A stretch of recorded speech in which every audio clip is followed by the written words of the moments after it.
This is the High School Football America podcast for May the 22nd, 2024. I'm Jeff Fisher.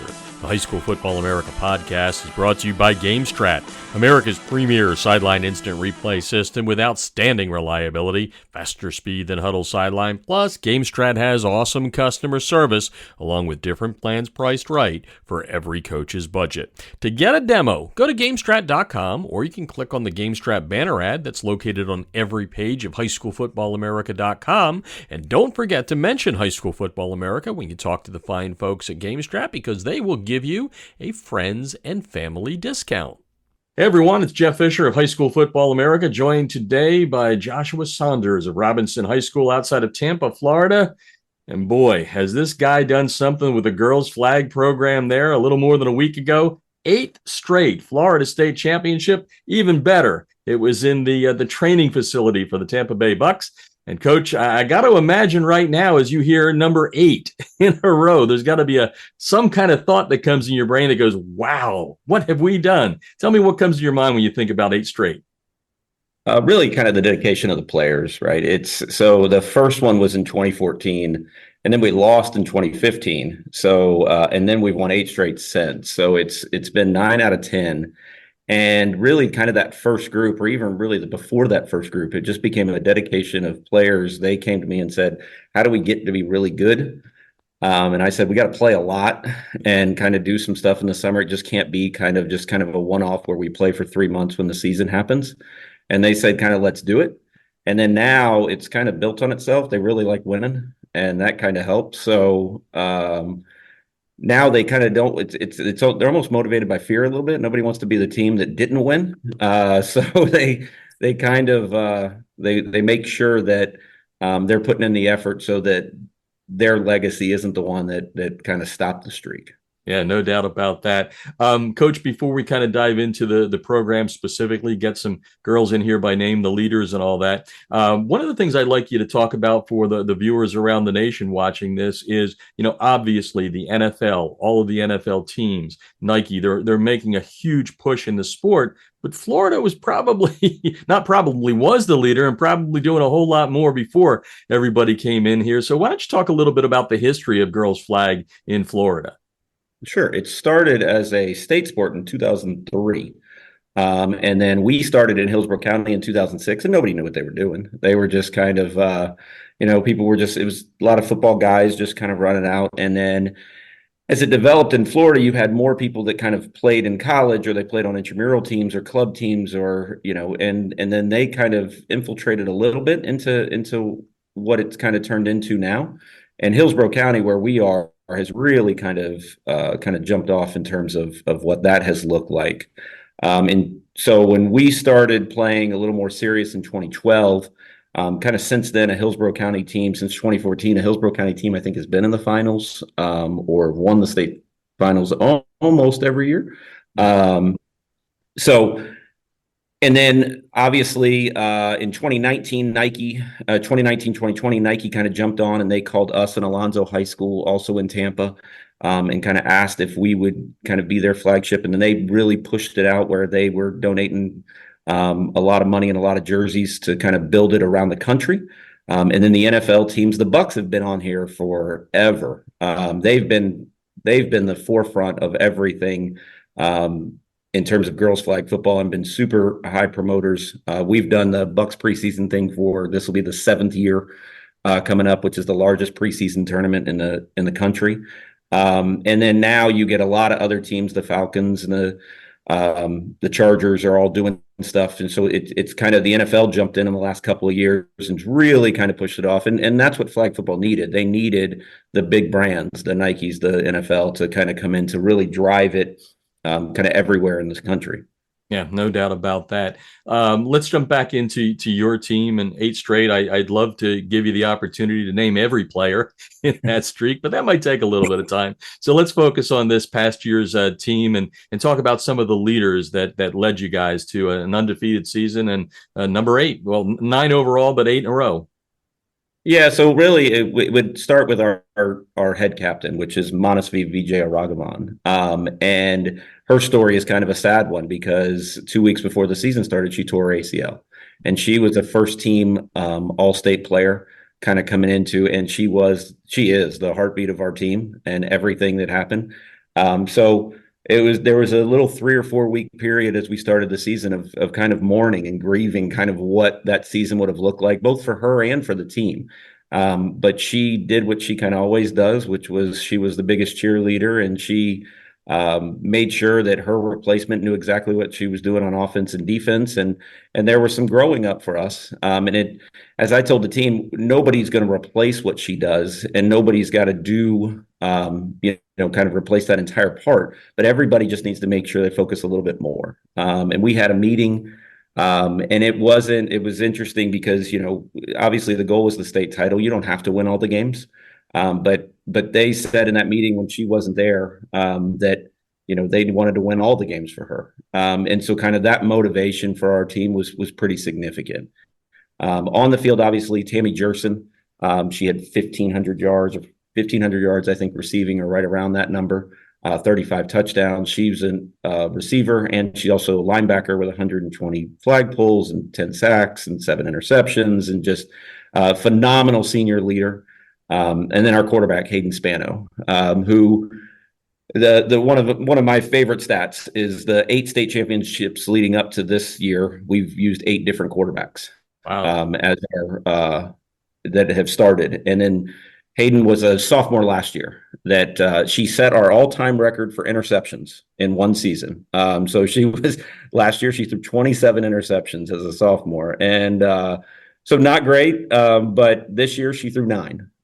So with 84 touchdowns. So she really kind of grew up and developed a little bit, and she's got another year coming back next year. So we're really counting on her. She was just named One Publications State Player of the Year. And then she also plays defense as well.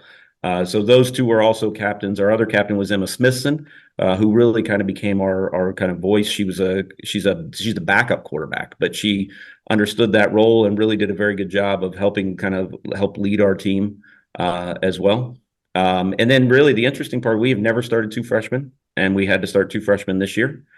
Which was pretty interesting. One had to replace Montesby. That's a lot of pressure if you're replacing the head captain of the team in your offensive position. And then the other one was a 2-way player that played receiver and safety. And both of them, Izzy Harris and Sarah Williams, both did a fantastic job. And really kind of all of our role players. Jasmine Menchner, who's a sophomore, was fantastic rusher running back and kind of really dominated the semifinal game. And it wasn't, like I said, it wasn't one player that had to come up. It was kind of everybody that just kind of had to handle their role a little bit better. And they really did a fantastic job. I heard a lot of non-senior terms in there: junior, sophomore, freshman. Sounds like you guys are going to be okay to go after number 9, which, in tackle football, right? Whenever I'm doing the interviews, it's like, okay, yeah, guys are in the weight room. You're already getting ready to try and, defend and all that. What's it like in girls flag? Are you guys already getting after it? So we the season ended a week ago. We give them a couple of weeks off. We'll start June 3rd with our summer stuff, incoming freshmen and things like that. And they're kind of ready to go, but they kind of need a little break. We get after it pretty hard when the season is. So we started on January 29th and then went all the way to May 11th. So pretty much it's 6 days a week, and then that doesn't count all the film stuff and all the other stuff that we do. So we give them a couple of days, and this is a testing period for us as well in terms of school. So we want to make sure that they kind of handling that school part of it as well. But when it's go time, they'll be ready to go, and then they'll make sure that they get after it. And it's 70% of our kids probably play another sport. Nice. So we kind of see them. Our quarterback is a pretty high-level volleyball player. The rusher running back that I mentioned is going to be a D1 soccer player. So, we have players that play, like I said, 70% of them play another sport. So there's going to be times in the summer and in the off seasons where they're just gone. They're playing volleyball, they're playing basketball, they're doing soccer. Yeah. So we just don't see them very much. So that's one of the reasons we try to do things year round, so that when they're available, we're available if they want to play.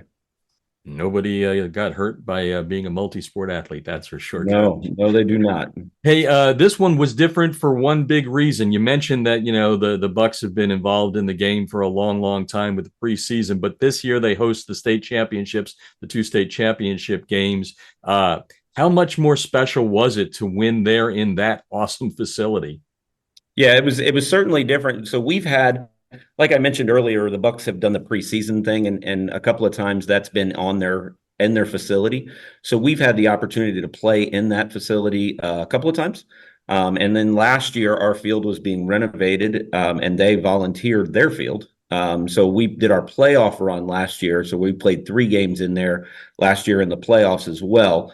Um, for us, and I kind of joked about it a little bit. I almost prefer to leave town, because it's right here. There's just a lot of other things that are, the parents are all here, and I don't want kids being yelled at about not taking the garbage out and stuff. So when it's state time, we want to make sure that they're kind of focused and locked in. So we actually went and stayed in a hotel, and even though we're probably 5 miles away, but we took them all out and stayed together as a team, and kind of did the same process we had done the other 8 times, to make sure that kind of we had all of our players together. But in the actual facility, I had probably 20 to 25 people say it should never be anywhere else.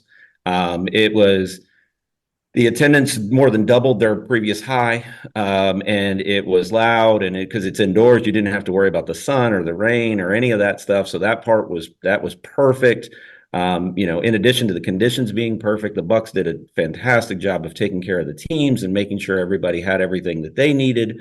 And then the state did a great job of making sure that we were able to get as many human beings in there as possible. And being in that indoor facility, it was loud and certainly super exciting. Our game, thankfully, wasn't terribly close. It was a little exciting for a while, but the 2A game that was after us came right down to the final seconds, and that atmosphere was intense inside. So I think that the Bucks should probably do it, and it shines such a great light on the NFL's connection to flag football. Yeah, I was going to just ask you that question, from the 30,000-foot view. Obviously, you've talked about what the Bucks have done, but what does it mean to you as a coach in the sport to know that the top of the game is reaching down into your game?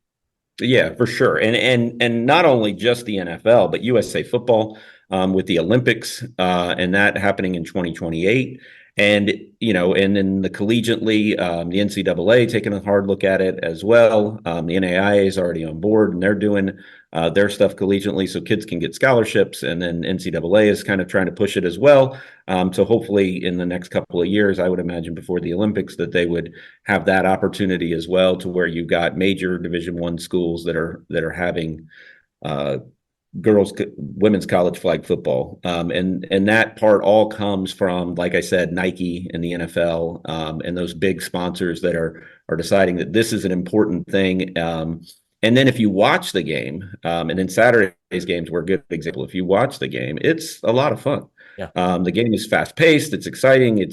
You can really connect to the players, because of, they're not wearing helmets, so you can kind of see them, and you see all the facial expressions, and you kind of you can I think it's a marketable game as well. So, and I think when that happens, and in general, the push of women's athletics in general, with Caitlin Clark, and just kind of that entire thing, it's a perfect time for flag football to really be jumping into the forefront.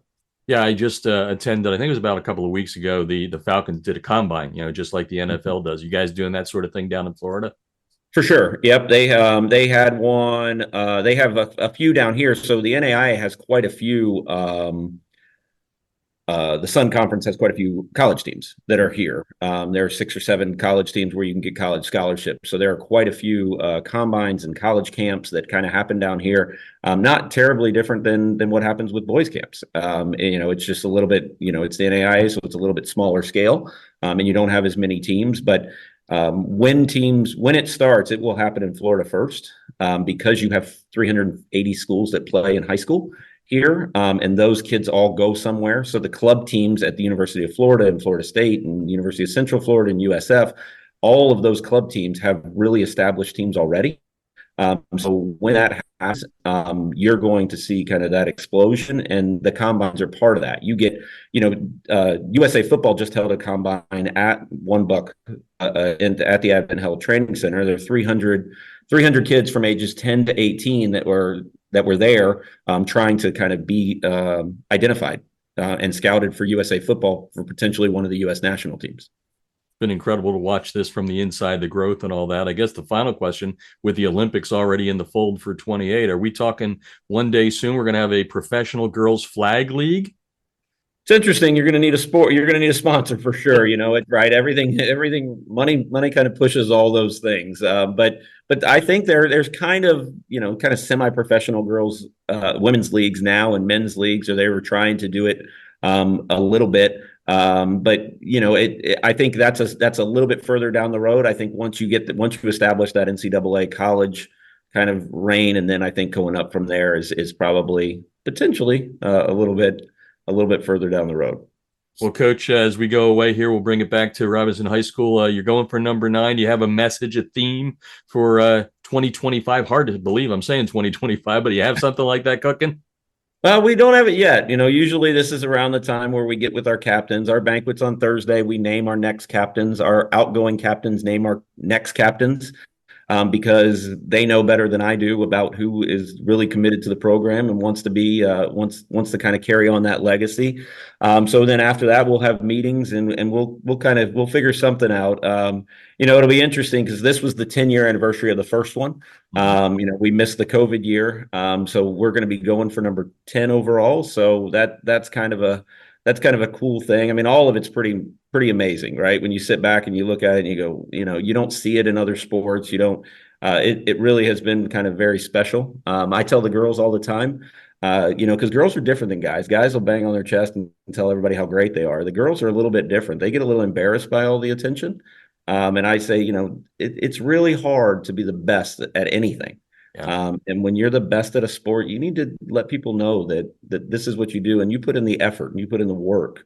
So you deserve every kind of accolade that you're getting. So I did have one omission, which is everybody knows, on the tackle side, staffs can be, from all kinds of sizes. You got those guys that have 4 or 5 or 6. And you got the guys that have 20. What's girls flag your coaching staff look like, and get some names in there that helped you build this program? Absolutely. Right. So when we first started, it was just me and another guy. It was just 2 of us. And then we built up, and I played some college flag football when I was in college. And I brought Greg Green, who's a judge, and he kind of helps us out now. Tim Mims is also they're both on the University of Warner University staff in the NAIA. They started with us, and now they've kind of do both a little bit. And then Vaughn Volpe, Arnaldo Abreu, Brian Ridge, and then I have 2 former players, Kylie Gordon Prodham, that also helps us, and then Dalia Autry, who played with us in 2011, 2012, 2013, and she's on the U.S. national team. Oh, so she helps us and does everything that she can. So we have a pretty big staff. So there are the 8 of us total, which is good because you can't do it all yourself. It's really hard. I envy the people that are trying to do it by themselves. Yeah, no doubt. 8 surprised me. I thought we were going to hear 4 or 5, but that's cool. No, it's a big number, right? And all of them, by the way, almost every single one of them unpaid, and they're just all volunteering their time. So. Well, Coach, thank you so much for all you do for the sport and what you've done through the years there, Robinson, and just really appreciate you taking the time, and best of luck going for number 10. I have a feeling that may be in the theme for next year. Yeah, we're looking forward to it. Thank you very much, Jeff. And that's the High School Football America podcast, brought to you by NFL Play Football. Hey, coaches, don't forget to check out playfootball.nfl.com for some great resources to help you improve in the coaching profession. I'm Jeff Fisher, and you've been listening to the High School Football America podcast.